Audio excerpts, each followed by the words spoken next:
ഞാനൊരു ചെറുനാരങ്ങ അച്ചാറാണ് ഉണ്ടാക്കുന്നത്. അതിന് ഞാൻ കുറച്ച് ചെറുനാരങ്ങ കഴുകി തുടച്ചെടുത്തിട്ടുണ്ട്. ഇതൊന്ന് ആവിയിൽ ഒന്ന് വേവിച്ച് ചെറിയ കഷ്ണങ്ങളാക്കിയിട്ട് മുറിച്ചെടുക്കണം. നാരങ്ങ നമുക്ക് സ്റ്റീമറിലേക്ക് ഇട്ട് കൊടുക്കാം.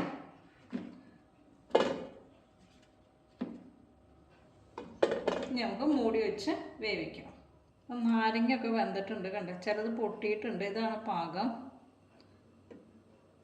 ഇനി നമുക്കിത് എടുക്കാം. അപ്പം നാരങ്ങയൊക്കെ ഞാൻ അരിഞ്ഞുകൊണ്ട് വന്നിട്ടുണ്ട്. ഞാൻ കുറച്ച് ക്വാണ്ടിറ്റി ഉണ്ടാക്കുന്നുള്ളൂ. പിന്നെ നമുക്ക് വേണ്ടത് വെളുത്തുള്ളിയാണ്, പിന്നെ ഇഞ്ചി, പച്ചമുളക്. ഇത് കാന്താരിയാണ്. ഞാൻ വെള്ള അച്ചാറാണ് ഉണ്ടാക്കുന്നത്, അതുകൊണ്ട് മുളക് പൊടിയല്ല, കാന്താരി മുളക് എടുത്തേക്കുന്നത്. കാന്താരി ഇല്ലെങ്കിൽ പച്ചമുളക് എടുക്കാം. പച്ചമുളകിൻ്റെ എരിവ് അനുസരിച്ചിട്ട് എടുക്കണം. ഇതിപ്പോൾ ഈ കാന്താരിക്ക് എരിവ് കുറവായതുകൊണ്ടാണ് കുറച്ച് കൂടുതൽ എടുത്തിരിക്കുന്നത്. പിന്നെ വേണ്ടത് ഉലുവ പൊടിച്ചതും കായം പൊടിച്ചതും നല്ലെണ്ണ, ഉപ്പ്, പിന്നെ വിനാഗിരി, കുറച്ച് വെള്ളം തിളപ്പിച്ചാറ്റിയ വെള്ളമാണ്. ഇനി നമുക്ക് ഉണ്ടാക്കാം. ചട്ടി നന്നായി ചൂടായി കിടക്കുകയാണ്. അതിനകത്തേക്ക് ഞാൻ നല്ലെണ്ണ ഒഴിച്ചു കൊടുക്കുകയാണ്.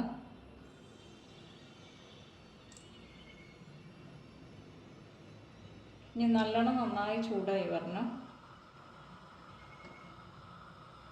എണ്ണ നല്ലോണം ചൂടായിട്ടുണ്ട്. നമുക്ക് ഇഞ്ചി ഇട്ട് കൊടുക്കാം, ഇളക്കി കൊടുക്കാം. വെളുത്തുള്ളി ഇട്ട് കൊടുക്കാം, പച്ചമുളകും ഇട്ട് കൊടുക്കാം. നല്ലോണം ഒന്ന് ഇളക്കി കൊടുക്കാം. ഇതൊന്ന് ചെറുതായി ഒന്ന് വഴന്ന് വരണം. പച്ചമുളകൊക്കെ മൂത്ത് വന്നിട്ടുണ്ട്. നമുക്കിനി 1 സ്പൂൺ ഉലുവപ്പൊടി ഇട്ട് കൊടുക്കാം. അതുപോലെ തന്നെ 1 സ്പൂൺ കായം ചേർത്ത് കൊടുക്കാം.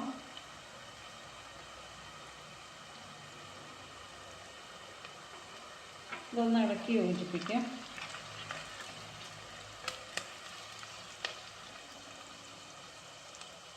ഇനി ഇതിലേക്ക് നമുക്ക് നാരങ്ങ ഇട്ട് കൊടുക്കാം.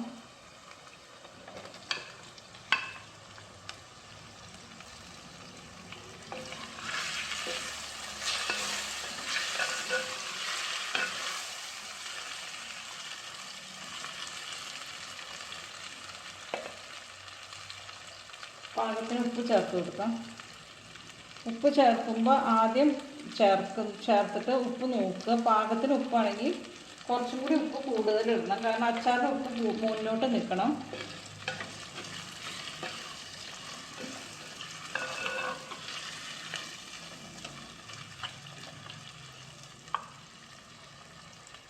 ഇനി നമുക്ക് വിനാഗിരി ഒഴിച്ച് കൊടുക്കാം.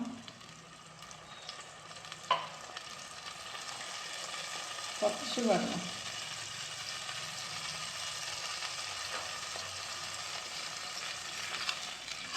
ഇനി ഒന്ന് ഇളക്കി യോജിപ്പിക്കാം.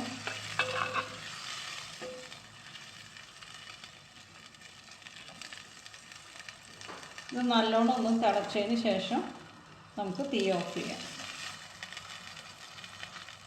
ഇപ്പോൾ ഇത് തിളച്ചിട്ടുണ്ട്. നമ്മുടെ അച്ചാർ റെഡി ആയിട്ടുണ്ട്. ഇപ്പോൾ നമ്മുടെ നാരങ്ങ അച്ചാർ റെഡി ആയിട്ടുണ്ട്. ഈ അച്ചാറിലൊക്കെ എത്ര വിനാഗിരി ഒഴിക്കണം, എത്ര ഉപ്പ് ഇടണം എന്നൊക്കെ ഒരു കൺഫ്യൂഷൻ ഉണ്ടാവും. ആദ്യം പാകത്തിന് ഉപ്പ്, പാകത്തിന് വിനാഗിരി ഒഴിച്ച് നിങ്ങൾ രുചിച്ച് നോക്കുക. അപ്പോൾ പുളി കറക്റ്റാണ്, ഉപ്പ് കറക്റ്റാണെന്ന് നോക്കിയിട്ട് പിന്നെ നമുക്ക് എപ്പോഴും അച്ചാറിന് കൂടുതൽ വേണം, കാരണം നാരങ്ങയിൽ നിന്നുള്ള നീര് ഇറങ്ങിയിട്ടും അതിൻ്റെ കയ്പ്പ് പോകാനും നമുക്ക് വിനാഗിരി ആവശ്യമാണ്. അപ്പോൾ വിനാഗിരി കുറച്ചും കൂടി കൂടുതൽ ഒഴിക്കും. നിങ്ങളുടെ അളവ് കറക്റ്റ് ആക്കിയിട്ട് പിന്നെ കുറച്ചും കൂടി കൂടുതൽ ഉപ്പൂട് കുറച്ച് വിനാഗിരിയും കൂടി ഒഴിക്കുക. എന്നിട്ട് മിക്സ് ചെയ്ത് വയ്ക്കുക. എപ്പോഴും അച്ചാറിന് ഉപ്പും പുളിയും മുന്നോട്ട് നിൽക്കണം. ഇപ്പോൾ ഈ അച്ചാറിനകത്ത് കുറച്ച് വെള്ളവും കുറച്ച് എണ്ണയുണ്ട്.